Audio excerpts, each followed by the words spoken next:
Hoje, o ministro do Supremo, Alexandre de Moraes, mandou prender 208 envolvidos no tumulto do 8 de janeiro por descumprimento de medidas cautelares. Os mandados de prisão foram cumpridos em 18 estados. Vídeos que circulam nas redes sociais mostram o momento em que parte dos alvos da operação recebe os agentes em casa. Eu sei que ele vai fazer. Não é falta de fé, não. Maravilhoso. Assim, da companheira.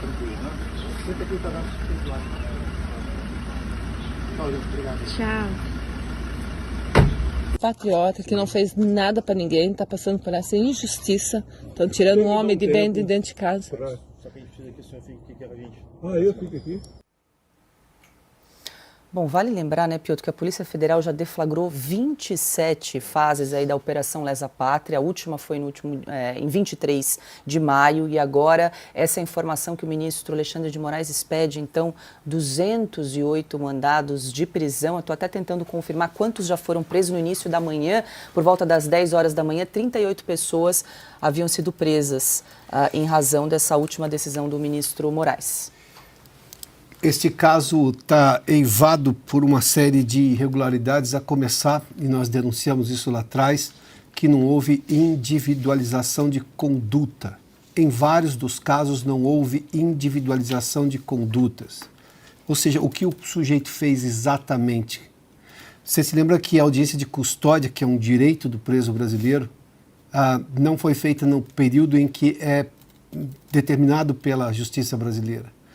Aliás, até porque foram presos de roldão, aquela coisa toda, daquela operação perfídia, com a participação, inclusive, do Exército Brasileiro, na verdade, dos homens do Exército Brasileiro, comandado por alguns generais que, convenhamos, se distanciam, obviamente, do que é a filosofia de Caxias, do Exército de Caxias, como o Exército gosta sempre de mencionar.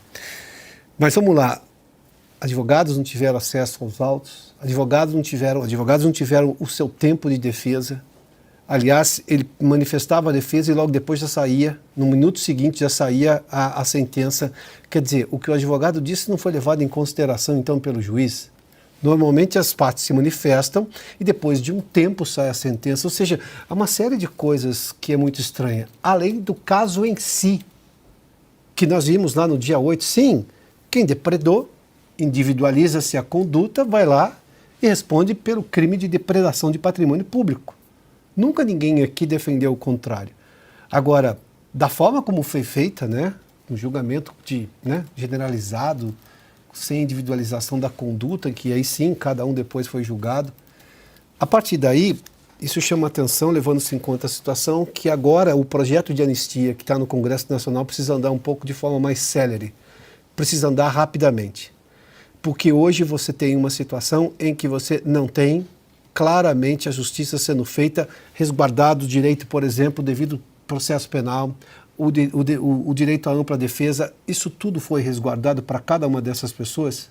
Nós denunciamos vários casos em que isso não aconteceu. Presos, por exemplo, que tinham entendimento do órgão acusador, da Procuradoria-Geral da República, que deveriam estar respondendo em liberdade, continuam presos. Teve caso, inclusive, de pessoas doentes. Teve um caso de uma pessoa que morreu, inclusive, o Clériston da Cunha, morreu, apesar do entendimento dos médicos e também da PGR, de que deveria responder o processo em casa, mesmo que com medidas cautelares, no caso especialmente a tornozeleira eletrônica, que não deixa de ser uma forma de prisão, até porque tem uma série de limitação de movimento, tem que se justificar toda semana numa delegacia ou em algum lugar, na justiça, enfim. A questão é que o projeto de anistia, até para passar uma borracha e livrar o Supremo dessa série de críticas que o Supremo recebeu de forma justa, na condução desse processo, essas pessoas não tinham foro privilegiado, foram todas julgadas dentro do Supremo, não tem o que se chama de foro por prerrogativa de função, esse é o nome técnico da coisa, mas enfim, tudo isso que aconteceu, sem contar a incoerência. Nós vimos casos, por exemplo, na Assembleia Legislativa aqui de São Paulo, na Assembleia Legislativa do Paraná, depredação de patrimônio público, qual o tratamento está sendo dado àquelas pessoas? Eu estou falando só da questão da coerência no que diz a Constituição, todos somos iguais perante a lei, ou o Supremo não entende essa frase? Claro que entende. Mas por que não está? Essas pessoas estão sendo julgadas de forma diferente. Estão respondendo o quê? Por depredação. E por que todas essas outras pessoas, sem individualização da conduta, com advogados reclamando acesso aos autos por meses e meses, não tiveram acesso, sem o devido processo legal, sem uma série de coisas, garantias constitucionais, garantias, prerrogativas dos cidadãos, no momento em que são acusados pelo Estado? O projeto de anistia precisa andar mais rápido, porque isso precisa passar pelo crivo da representação popular, e quem diz isso é o Congresso Nacional. É a casa ideal para julgar essa questão e julgar rapidamente, independentemente do que pensa o Supremo Tribunal Federal.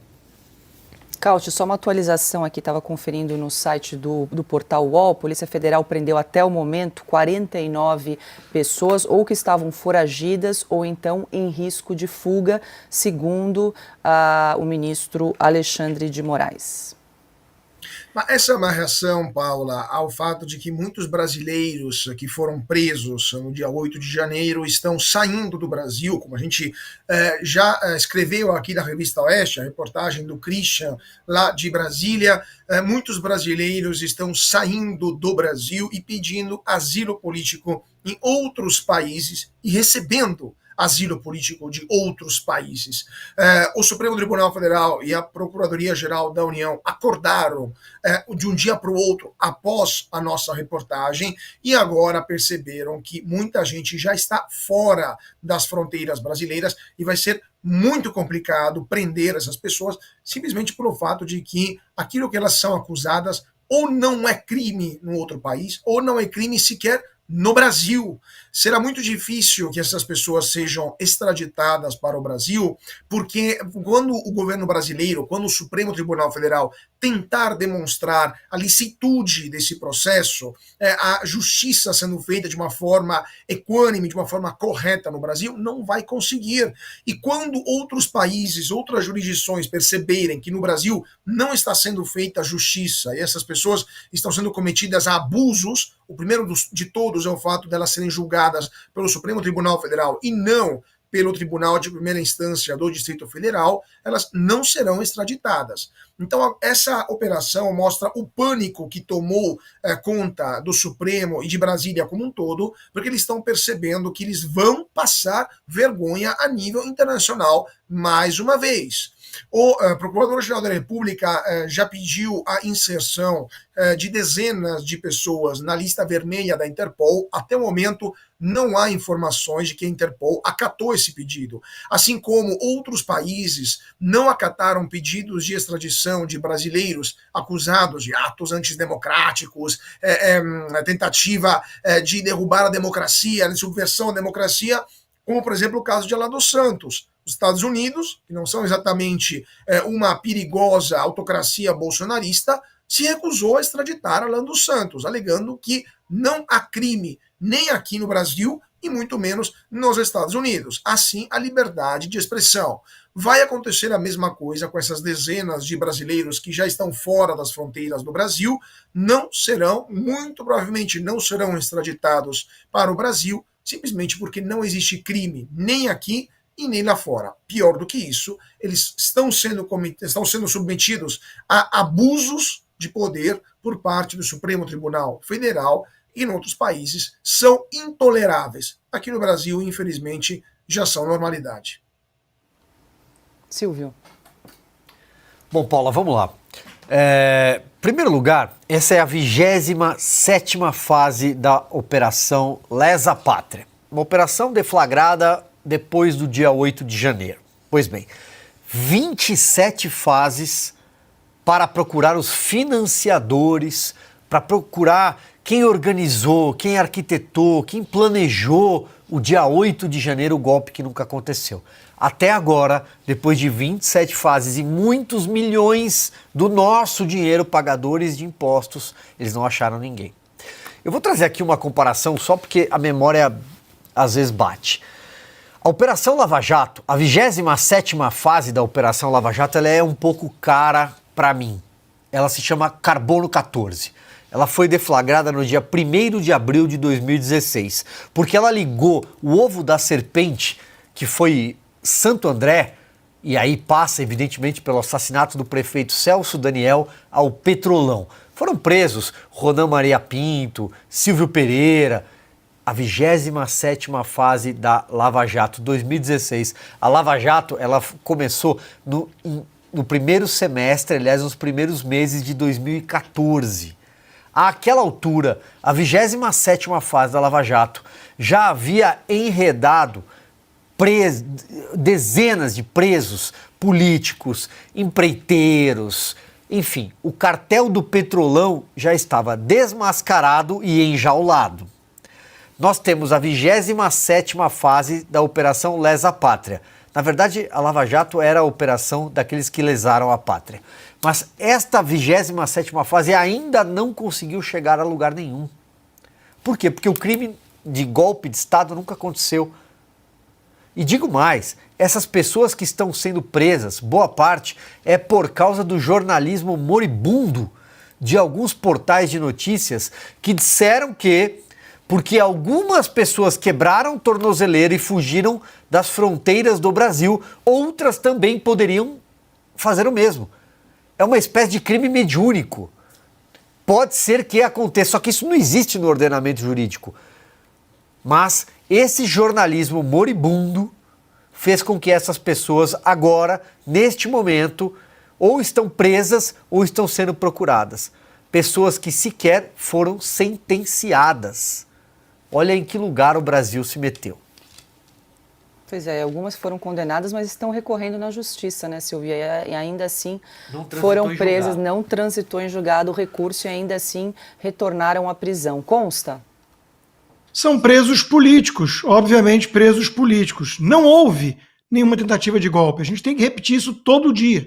Não houve tentativa de golpe antidemocrático, nada parecido com isso. Quem diz é o próprio Gilmar Mendes, pelo menos em Portugal. Quem diz é o próprio ministro da Defesa do governo do Lula. Então é óbvio que não houve.